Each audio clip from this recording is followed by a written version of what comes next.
Welcome back to J&G Damp Proofing. I visited this house over 12 months ago and we had some damp problems. I'll just show you the difference between rising damp and what could cause damp.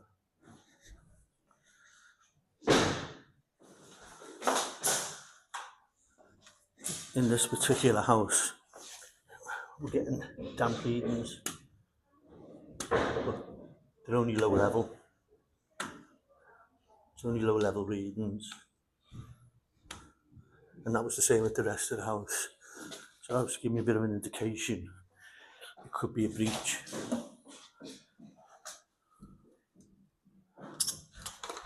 So I took all the skirting boards off, and as you can see, the plastic is touching the floor. It's a concrete floor, so that means we've got a breach on the damp course. Basically, if your damp course is there, then this is acting like a straw or a sponge, bringing the damp course above. And with there only being a breach, you only get low level readings. So if someone wants to come along, putting a gauge on, say you've got rising damp, you're going to treat it for rising damp, and that's not the case. I'm going to show you the treatment, what we do to stop this. The first thing to do is chop the plaster away so it's not touching the floor.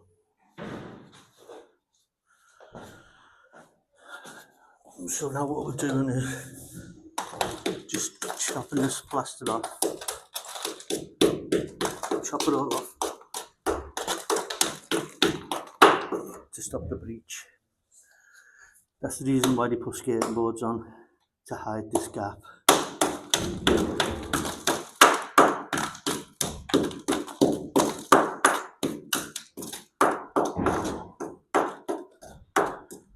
Now we've got a nice clean break from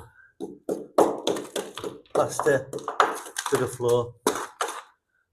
This one's already, that's clear, a little bit here. I have to get my kangle on that, just sand and cement. Carry on hacking it all off. And once it's all off, I'll show you the correct treatment we need to use to put it right. If someone come along, put the needles on, show red, and say, you got rising damp. If you start treating it for rising damp with the injection, you're going to be calling back because it's the wrong treatment.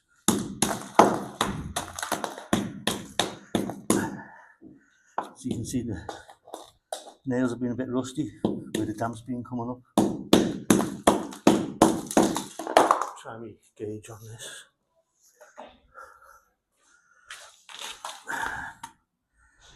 See,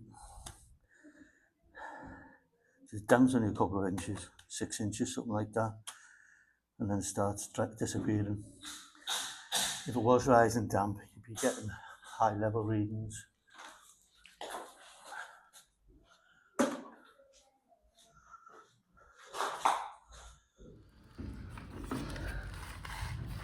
So look, show red, right? But it doesn't take an expert that is bone dry. Even a non-damp person would know dry. So you're getting a lot of surface moisture as well, condensation. Right, I've took all the plaster off, so it's not touching the floor now. There's a couple of different areas, like this corner here, when they put the knock through in, they put bonding on, and bonding, when it's touching the floor, you want to absorb it like a sponge, make it soaking wet. Same with that corner, there's some bonding. Bit of sand cement on this one here. You've got to chop that off a bit more, yeah. This will all start drying out soon. There's different areas, some needs some different, needs to check it different. This area here This was quite wet when I took the plaster off. The plaster was wet. Like in the other areas, the plaster's been quite dry. At the gauge it's shown, but I'm not convinced it's the damp course. So on this section here, I'm going to do a calcium carbide test. Test the moisture content in the brickwork. It'll give me an accurate reading, and I'll know what treatment needs doing to it then. Right, we're going to do the calcium carbide test now. So what we need to do, we need to get a sample of the mortar bed.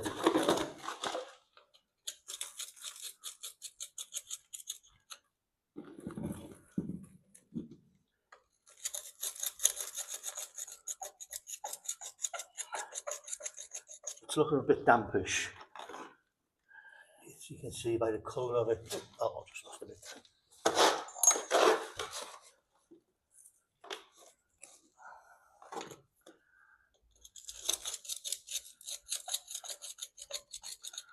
Right, we get our sample.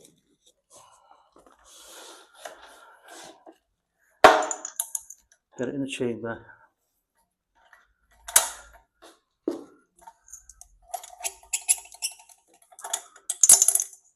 Couple of ball bearings in there to help mix it up. Get our sample in the chamber. Then we're going to need 2 scoops of calcium carbide. And what this does, any moisture mixes with this calcium carbide creates a gas. The more moisture, the higher the gas will build up and creates pressure in the chamber and gives it a reading of how much moisture is in it. So what we do, now we mix the calcium carbide with the sample. Give it a good mix of the sample.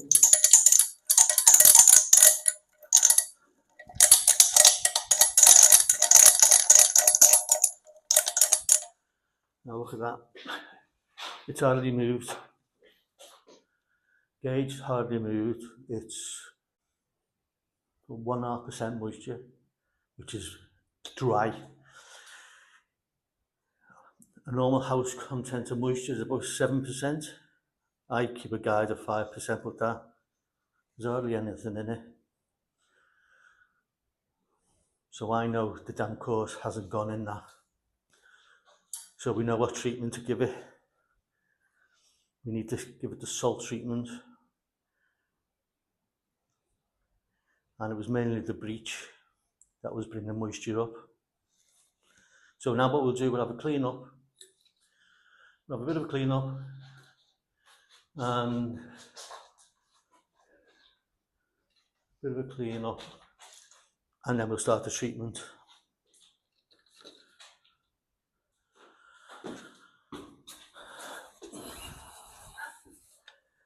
Right, now we've took all the plaster off to stop the breach. We need to apply coated dry base. Just give this a bit of a dust off. And the dry base is to protect. If your damp course is there, then below the damp course, you're going to get moisture there, which can damage the skirting boards. So we apply this dry base on, and that protects the skirting boards. And if I had to take more plaster off above the damp course, we apply a dry seal. It's like a liquid membrane, and it's just salt to protect, stop the salts coming through. Because if you do have a breach or anything, it can bring salts out the ground. So we're going to apply this all round, and then I'll show you the next treatment. So let's crack on.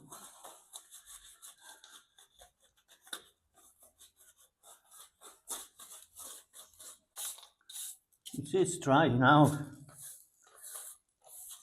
See, it doesn't take an expert to show that that wall is bone dry. We've still put our treatments on.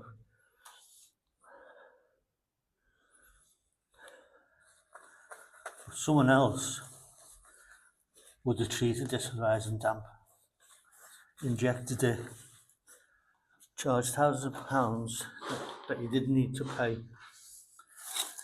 and it would have been the wrong treatment, and you'd have been calling them back.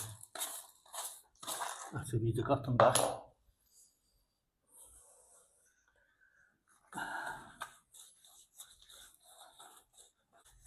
Good coating of it.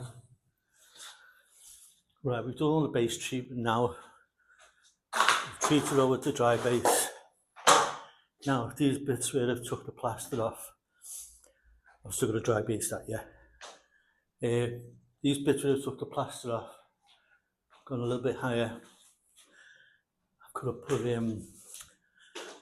a dry shield on there, so if there's any salts being brought up out the ground, which they can do, it infects the mortar. This is like a liquid membrane. I'll just show you that.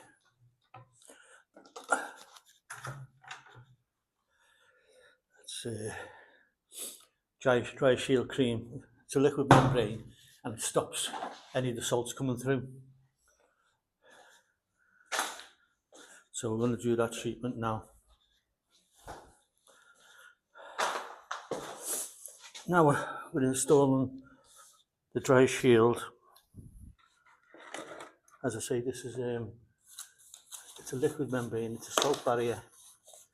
Stop the salts coming through, because the salts get in the plaster, the hygroscopic salts, and then you'll just absorb any moisture in the atmosphere and make your plaster wet and start getting damp readings. This will stop all that. So once I've done these sections, one over there, it's ready for plasterboarding and then skimming. And that's it, job done. Now I was getting readings all around this, in these two rooms with the prong meter. I could have easily have said, yeah, you've got rising damp, mate.